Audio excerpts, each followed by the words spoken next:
had any traffic. It hadn't sold in 3 days? Yeah. Oh my gosh, the world's going to end.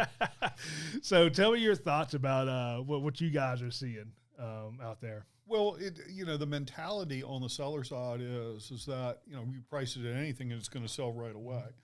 I think the average days on market in Virginia right now is still running about 6 or 7 days. And so that's the average time a house is on the market before it gets an offer on it. That's phenomenal. Usually it's 30 to 45 days if you look at it historically.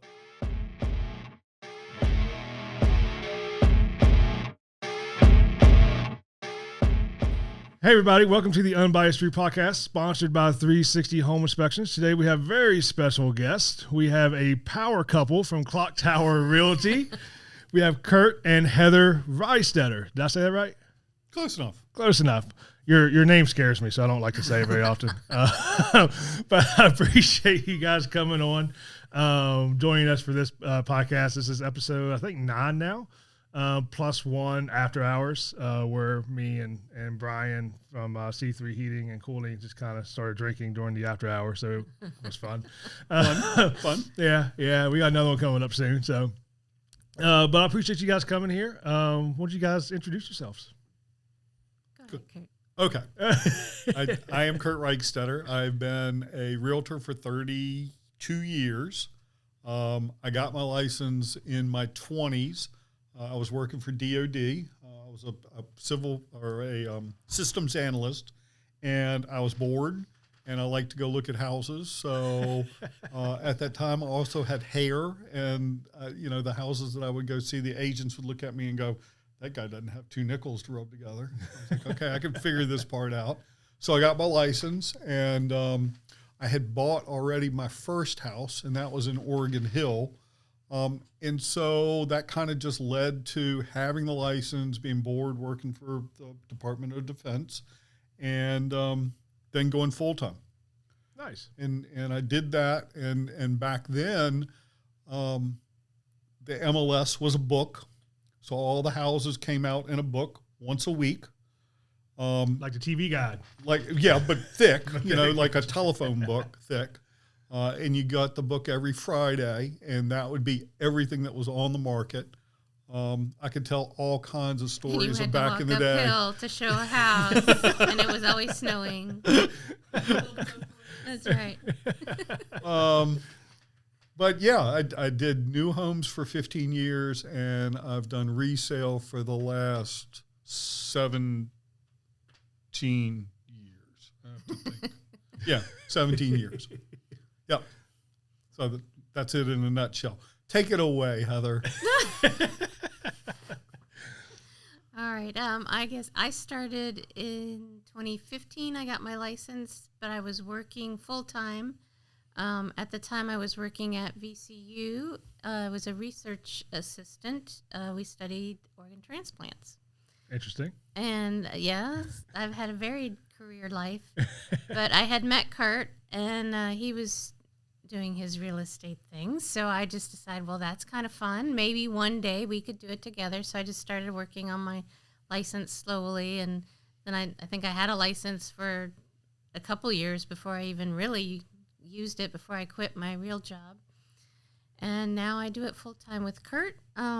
He does a lot of the forward-facing stuff, and I do a lot of the paperwork, the planning and things like that, marketing and such. So, yeah, that's how we work together. It's interesting because my wife's a realtor, so we don't work together, just the same industry. But it's interesting when you see people who actually work together, live together. Yeah. So yeah, how's that? People ask us that all the time. We do just fine with it. And, I mean, every now and then I'm like, I got to go to the grocery store by myself. But for the most part, work for someplace else? No, it's just get me out of the house by myself. No, we do fine working together, I think. We even have an office, which is pretty tiny. We're right next to each other most of the time. And so far we've done okay. Yeah. We survived COVID. Yeah. And being, well, we were already in the same mode. Even before COVID. So you were just practiced up for it. Yeah. That's right. What's kind of cool on Heather's background, she did mention that her mom was a Century 21 agent back in the day and wore a gold jacket, and her dad was a builder developer. Oh, nice. So it's in her genes. Yeah. And back, when Heather worked at VCU, we were living together. I don't even know if we had been married yet, but we were living together, and I would take her every morning to VCU and drop her off, because that way she didn't have to pay for parking or park or whatever. Right. And then I'd pick her up in the afternoon. And so it was great. I got in early, got everything nailed, and I'd come pick her up. Well, eventually you're on the phone as a realtor all the time, and she'd hear me talking to all these people. And I'd hang up, and she'd be saying, well, you should have said this. Or what about this? Or maybe you should do it this way. And I was like, well, maybe you should get her license. And then she got her license, and then she got her broker's license. And so having a fresh brokerage license, and mine is rather dated. There's a lot of things she knows that I forgot, rules wise. Yeah. So yeah, she keeps me in check is basically what it is. Nice. Nice. That's a good dynamic to have. Well, for those listening, I met you guys, Curt first, through just by chance, really, because he needed assistance on something, and then we've been working together ever since, and I appreciate it. For what it's worth, I think you guys, when we interact, it's a very real interaction. There's a lot of fakeness out there, not just in this industry, but any industry, and you've never tried to influence anything. You've never tried to steer anything. It's always been very just real, You've never bribed honest. You or anything. Yeah, real upfront, honest, and that's what I like. That's why I like working with you guys, just because it's fun, and it's, we don't have to pretend about anything, So That's I appreciate how we work with all of our clients, with our clients too, not just others. Yeah. We always are very upfront with our clients. That's and educating them on everything. The more they know, the easier it is for us to work with them. And at least not there. You've never gotten mad at the home inspection. I don't know what that's like when you leave, but I don't think we've gotten mad at good, bad, or ugly. Either the inspector agent on the other side. Right. But not the inspector. Yeah. Not the inspector. Yeah. That's much appreciated. Yeah. We get people mad at us quite a bit, just for, finding stuff. So as we're recording this one, we're about, I don't know, it's probably hard to date it, but a month or so, maybe a little bit longer, plus or minus, into a shift of the real estate market and industry, and we've gone from 2.5–3% shot up to 6% interest rates, and that's really changed the things. And I was talking to somebody earlier today. I said, I don't really envy you guys at all, because trying to price a house right now is probably not the funnest, because you've got comps from the last 2 years that are outrageous, and then certain areas have really cooled off. I know there's certain areas that I've done inspections in that the price drop has been 25 to 40 grand in the last couple of weeks. Wow. And so just trying to get sellers who are still expecting, right? And then just trying to price it properly, and then 3 days later it still hasn't sold or had any traffic. It hadn't sold in 3 days? Yeah. Oh my gosh, the world's gonna end. So tell me your thoughts about what you guys are seeing out there. Well, the mentality on the seller side is that, we price it at anything and it's going to sell right away. I think the average days on market in Virginia right now is still running about 6 or 7 days. And so that's the average time a house is on the market before it gets an offer on it. That's phenomenal. Usually it's 30 to 45 days if you look at it historically. So homes that are priced well sell. Instead of having 30 offers, they've got 10 offers. If they're priced well in an area that is popular. I haven't seen, what you just mentioned, where the prices are dropping that much. And I guess it's a price point too you have to look at. If you're talking starter homes, and now starter homes in Richmond, Virginia are $300,000, you know, $250 to $300, where starter homes 3 years ago were $175 to $225. Right. So, you know, and one of the things you and I are going to talk about in this podcast is the price appreciation in the last 3 years and how that affects your insurance and fire replacement insurance. We'll touch on that later on. But the jump of $100,000 in 3 years is phenomenal. You know, people that bought a starter home 3 years ago now have basically an extra $100,000 in their pocket, equity-wise. You have to sell to get that money, and then where are they going to go, which is a whole nother problem. But that part of the market, there are still more buyers than there are sellers. And so you're always going to have price appreciation in that because we're not building enough homes to replace those or to funnel homes to that market.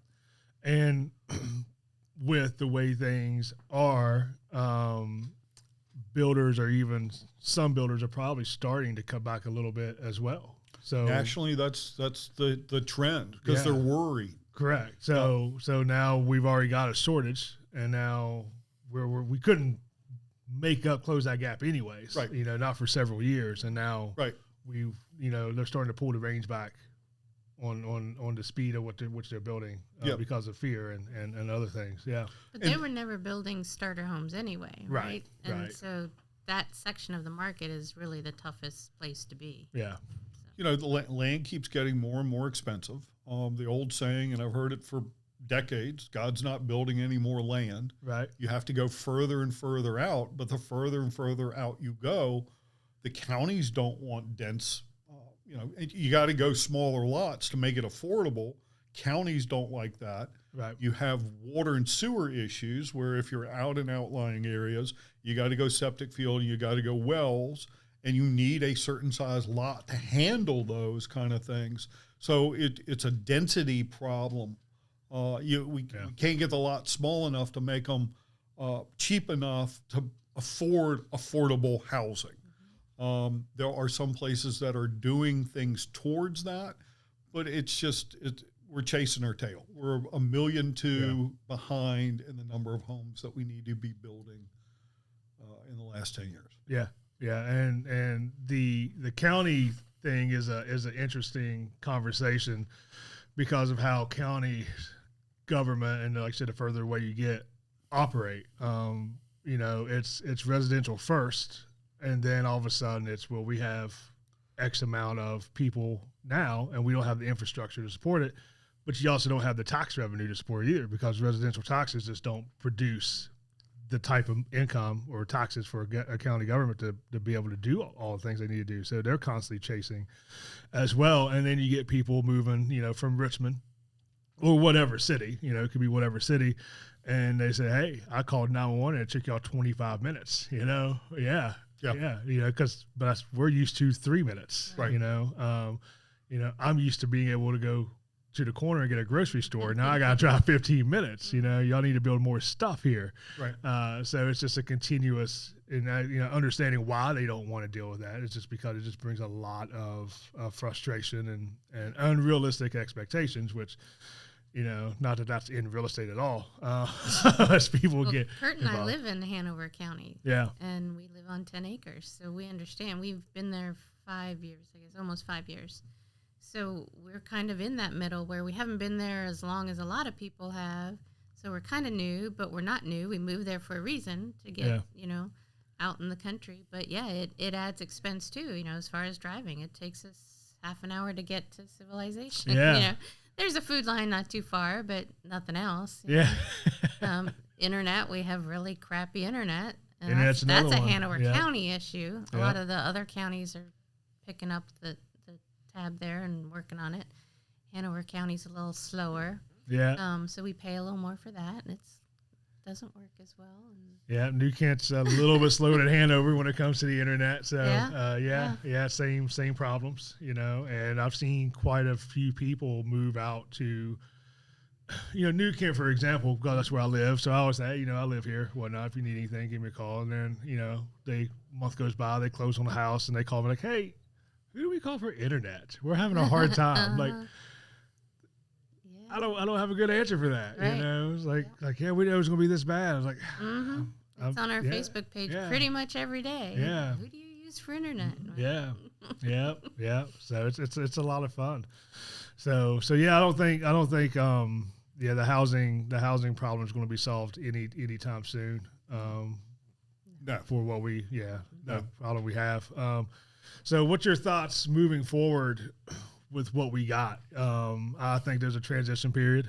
Like I said, I don't envy you guys trying to price this stuff and consult sellers and then consult buyers, because I've seen some buyers still go in to place offers and they're still waiving inspections, and it's out of fear, not out of necessity, because we're still in that mindset. And it's like, hey, there's only one other offer on this house. No, we need to waive inspection. We need to waive the appraisal. So we got I think a little bit of a transition period going from one extreme to, I won't say the other extreme, but at least a normalization of it, for lack of better words, before people start realizing, like, you know what, I don't have to be so scared anymore. Yeah, I don't know how long that's going to take, because Right. we've got a couple that we're working with that have put in a few offers and lost them all, and we put in one just a couple days ago. Thought it was the strongest offer. It was everything they could do. We thought it was super strong. It went over all those things. We did not waive inspections. I don't think we've ever had anybody waive inspections. I counseled them not to. Right. Yeah. And there's other ways around that, not calling the first $1,000 or, there's other things we can do to work around that. But yeah, sellers see that waived inspection and that's it. And we keep losing them for things like that. Yeah. We don't, but yeah, that's a hard one. And the last one had 10 offers on the house that we lost. So 260 in Chesterfield County, 10 offers. Yep. Yeah. It's that price point too. Yeah. Yeah. There's still very much pockets, and price points that we're still seeing, or you guys are still seeing a lot of offers and whatnot. It's cooled off in some places where you can go and it's, been there for 3 weeks. Right. And now I've seen, I don't know if you guys seen this, but I've seen, been sitting on the market for 3 weeks. They get one offer. It's under list price or at list price, and, they get rejected. They're like, no, we're not taking that. Well, that's always been one of the fallacies that sellers have. And I've seen it my entire career, is oftentimes they will reject the first offer that they get because they think they're going to get a better offer. Yeah. Well, the truth is that's probably the best offer that they're ever going to get. And so in their minds, they're like, no, I can't accept this. We've only been on the market 3 days or 7 days, whatever that time period is. But it just psychologically doesn't work for them to accept it. But the reality of it is they need a good agent to say, you better accept this, or you might not ever get anything more. Is that because the longer a house is on the market, the more concerns a buyer may have, so they offer lower? So very much so. Okay. Yep, very much so. What's wrong with this house? Yeah, why is it's it been on here? the market for 7 days. Yeah. What's wrong with this house? Yeah. Well, and they can be hoping that the sellers are getting desperate too. A lot of times, Right, that's right. the thought. It's like, well, it's been 7 days. They'll be desperate. They'll take this lower offer. That's right. Well, a lot of it, and I think, we're up to, and I don't know if you know what the count of realtors in Richmond is, but I think we're like at 5,800. No, it's higher. I just looked at it. It's like, I think total members of MLS is 7 and realtors is around 6. 6,000 realtors running around. It's a little more than that, but yeah. And the reality of it is that we're going to lose about 25% of them in the next 18 months. Yeah. Because there's not enough business to be sustainable for that many people. And it is cyclical. Everybody piles in and thinks, oh, it's easy to make money in real estate. Let me get my license. Yeah. And they try and do it. And the last 2 years, you could make a living in real estate. All you had to do is show up. Right. You didn't have to really have any skills. You just had to show up. Now those skill sets are vitally important. Yeah, we've seen that. We're going to see that in home inspections as well. I mean, the last 2 years, home inspection companies have popped up everywhere because it's just the work has even with waiving inspections, it's been plentiful. And I know of one, maybe two companies that's already, I say companies, single man or single person companies, inspectors or whatever, they've already closed up shop. And that was like pre-shift, like we were just preparing for this shift, and because they just took it for what it was, and they didn't invest into the future and start planning marketing strategies and things like that. It's like, well, the phone's always going to ring, right? And then, well, no, because this is an exception to the rule. No. The last 2 years have been an exception to the rule, right. So I know I don't know if you guys ever heard, but if you're trying to figure out where your business is, your averages, you take away your first year and you take away your last year, because your first year is an anomaly because you're just getting started, or your best year and your first year, because your best year is an anomaly and your first year is an anomaly, and then that's how you get your average. So you can't really base your business off the last 2 years. No, not at because all. It's just not accurate. There's a lot of realtors that are going to be in checkbook shock. Yeah. No, anybody that's not been in the business, the majority of the realtors out there today have never been through a recession. They don't know what that is. Yeah. The last recession was 2008, 9, 10. Yeah. And so anybody licensed after 2011, 2012 doesn't have a clue what's coming down the pike. So, it'll be interesting. It will be. Oh. Yeah, it'll Yeah, I think now's the time for mentorship, and I talked to Blair, owner of Talking Monkey Media, a month ago now, I guess, and just talk about marketing strategies, because a lot of people, like I said, last 2 years, you didn't have to market. The phone just rang. And if you start today on marketing, you're 60 to 90 to 120 days out from seeing a return on that investment. And if you don't know what you're doing and you're scared to spend money, like a lot of people are when things slow up, now you're going to be even further behind. You know, so yeah, it's going to be, it's definitely going to be a changing landscape in the real estate industry. Yeah, if you weren't marketing the past 2 years, even, which, like you said, a lot weren't. They're already 2 years behind a lot of agents. So. Yeah, which makes a great segue into marketing strategy. So, one of the cool things is that you guys do is your videos and pictures and posts on social media. It's a lot of fun. Every time I do an inspection with Curt, I always ask him. He says, and that's why when I first told Curt about the podcast, he's like, "Now just talk to Heather." He says she'll do it because she gets mad at me because I got to take like 9 takes to get the videos right and all these pictures and stuff. So. Exactly. But how'd you guys start doing that? So we came across the company. It was actually referred to us. I guess I can say who it is. We try to keep it secret, but we don't need to because of the way they work. So it's called Platform Marketing, and they're a marketing group that works mostly on Facebook. Mm-hmm. And so we started working with them. They only take one agent in every market. Oh, wow. So they will not have any other agents in the Richmond area. Now, they do have agents in Virginia Beach, and they have some in Roanoke and that thing, but there are no other platform agents in Richmond. So it helps because then there's not crossing of posts and things like that. They come up with some of the ideas. We come up with some of the ideas. The sillier the video is probably mine, as that's where my brain goes. So that, the sillier ones, I just like to have fun with them, just something to do.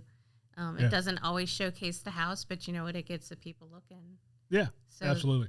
It's what starts it, and then we usually will post pictures and a link to the house, so you can see the house too. Yeah. And then a lot of what goes on behind it is being active in the community and being that person that you come to find out about the community. So we like to highlight small businesses, or just things that are going on, or things that we're doing in our own lives. It's also so that you get to know us. like I just said, I'm the silly one, and you will see that in our videos, and that's so you get to know who we are and who you're working with, and that's what we've been doing. I don't know. Yeah. Well, the evolution to getting to the platform marketing group was, we had a team of 12, and we had a full-time marketing person on staff. We had a transaction closing coordinator. We had that mega organization. We were always, Heather and I were always looking at how to make it better marketing-wise. And we knew we needed to go further with ideas. We just couldn't figure out how to do it. Right. And so we imploded the team because it's a lot of work to have a team, and it doesn't always have all the benefits you think that it does. And just keeping it simple, just Heather and I, and we don't, we farm out everything else. But we found a group that could take us that next step in the marketing evolution of trying to get in front of people and staying front of mind. So when a real estate transaction came up, they go, oh yeah, we need to talk to Curt and Heather. And that's what it's all about. Yeah. It's just being on Facebook the most, It is. It is. And I mean, if you look across any industry and you find a group of those professionals, whatever it is, there's not a lot of delineation between what they're posting. Right. So you got to find, as I've always leaned into, do it differently, so what is nobody else doing? Right. And I think that's what you guys do. I know, going on inspections with Curt, and Curt's like, yeah, Heather doesn't like this part, but every now and then he'll be like, hey, Heather's going to be here in a little bit. And I always know what that means. I always know we're going to be doing a video at some point while we're there. But it's fun, like I said, it's different than what other people are doing. Right. So that staying top of mind because it catches people's attention because again, it's different, And I think, some of it, you hate to see ads on Facebook. Everybody hates ads or whatever. And so part of the point is to make it not look like an ad. Right. We're not, we're not real salesy kind of people anyway. Right. We're not schmarmy and schmoozy and, so that's part of what we want to come through also is that you might see my ad and I paid for it to be there in front of you, but it's because I want you to know who we are so that you're comfortable coming to work with us. Yeah. And somebody will look at that and like, you know what? They're like a lot of fun to work with. So, or we never want to work. Yeah, we don't want to work with them, and we probably don't want to work with those people anyway. So it all works out. Yeah. But most agents, I think, have this attitude that they've got to talk about themselves. Yeah. It's all about me. Mm-hmm. Well, it's not about us at all. Yeah. It's about giving our buyers or sellers what they need to get where they want to go. You got to offer a solution to a problem. Mm-hmm. And that's what and just talking about me and how great I am, that's not offering the solutions to your problems. Your problem is, how do I get a new home? Yep. So yeah, absolutely. And this, seeing the same old ads of, I have this house for sale. Yeah. Here it is, and here's all the pictures. Well, we all like to look at house pictures. That's why we're in this business. But I want to see something else. That's right. That's right. Yeah, you got to mix it up. And, there's a lot of Facebook Lives going on, Realtors have leaned into that pretty good and whatnot. So then you just got to look at, if everybody's doing Facebook Lives, what can we do differently? Right. No, that's not important. You can still do that stuff, but it's a good mix. It's a good variety of doing different things, just to get people's attention. So absolutely. So you talked earlier about, some things, it's time to talk about them. Okay. Yeah. So for fire those, insurance. Yeah. Those that don't follow you guys yet, hopefully they will soon. You posted something the other day about fire insurance, and that if I remember correctly, that if I bought my home for $190,000 and now it's worth $300,000, and I never updated or changed the parameters of my insurance and it burns down, I'm getting $190,000 or whatever that. It's possible. And now and of course, as we just talked about, you can't really build a house for $190,000. Well, at least not the same you can't one. even buy it build it for $300,000. Yeah. You know, it's going to be more like $350,000, $400,000. Right. And so this all came about. I was in a meeting in D.C. with the deputy director of HUD.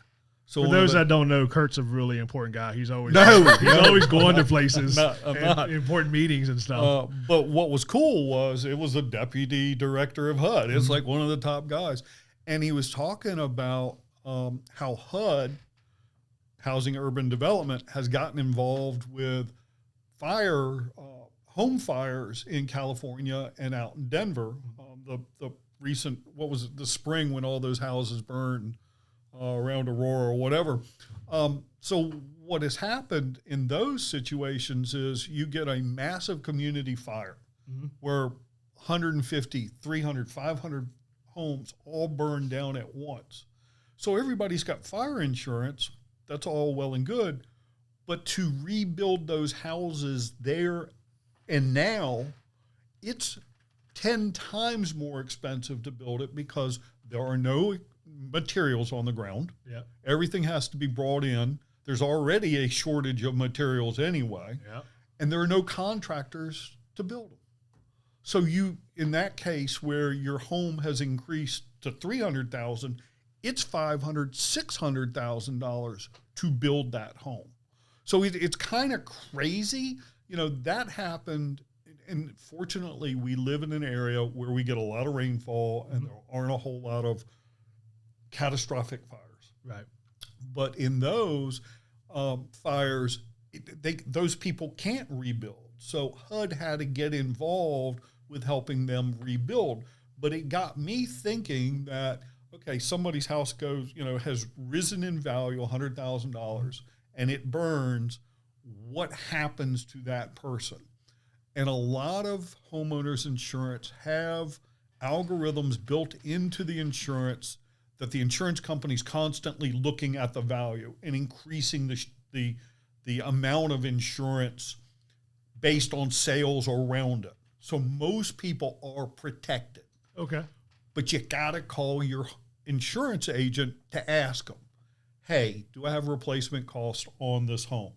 What kind of value do you have on my home now? And if that person doesn't know the value, they can call us and we can come up with the value. That's right. Because that's what we do.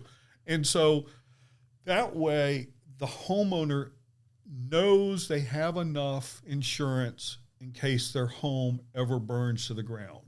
And or anything. And the cost of everything's gone up, right? Right. So just making sure you're covered. Yeah, completely. that you're covered. So you're paying premiums, just make sure you've got enough to cover you. And most people do, but it's a good question to ask your insurance agent, one, and to just kind of double check behind. So that's where that all came from. It was me thinking, okay, well, what happens to the average guy that, has a home that catches on fire? Yeah. The reality of it is when a home catches on fire, it's not a total loss, usually. Usually the kitchen will burn up or whatever. And so it all comes into play with insurance and making sure you got it. Yeah. Where a lot of those, the ones out in California especially, a lot of those people have been there 30, 40, 50 years. They didn't have any insurance. Wow. So, total loss, nothing there to replace it. But that's how that all came about. And so we had the marketing company create the fire behind me throwing up my hands. So, and a lot of that was Heather's thought on how to do it. So nice. Did you have any other takeaways that would be helpful from that particular meeting? Not offhand, but 3:00 in the morning when I wake up, I will. That's right. That's right. That's how it always goes. I'm trying to think of what else from that meeting.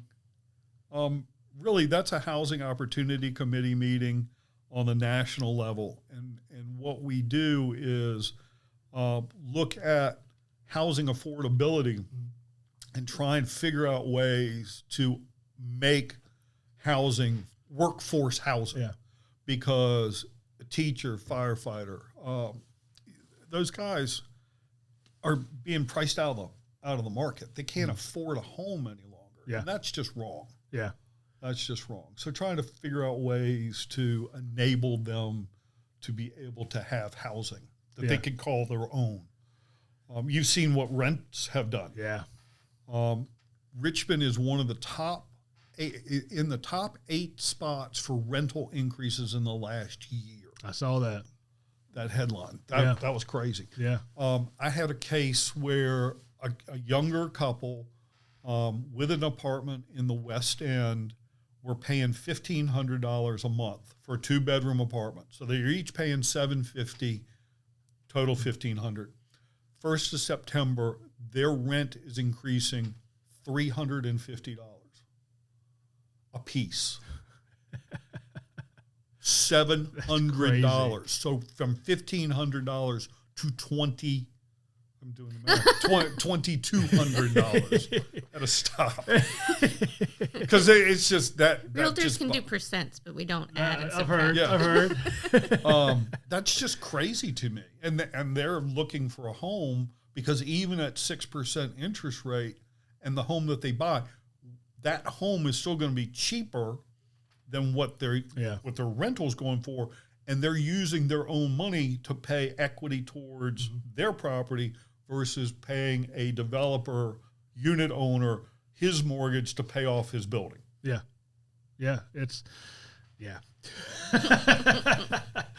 It's insane seeing. I had a conversation today or yesterday, I don't remember.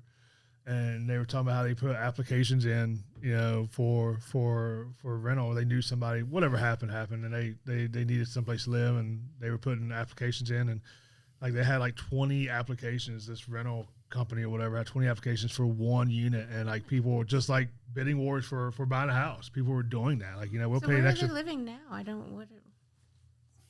Why is there 20 people that don't have a home?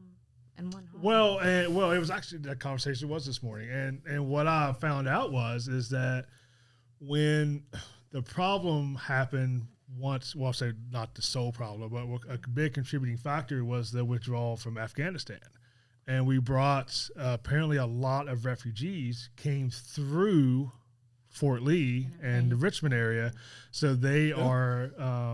Looking for housing, taking up a lot of long-term hotel rentals or motel rentals, whatever, and a lot of the housing. So, which obviously, when there's already a housing shortage and we flood the area with even more people to get that assistance and housing assistance and things like that, it really created a logjam of just space.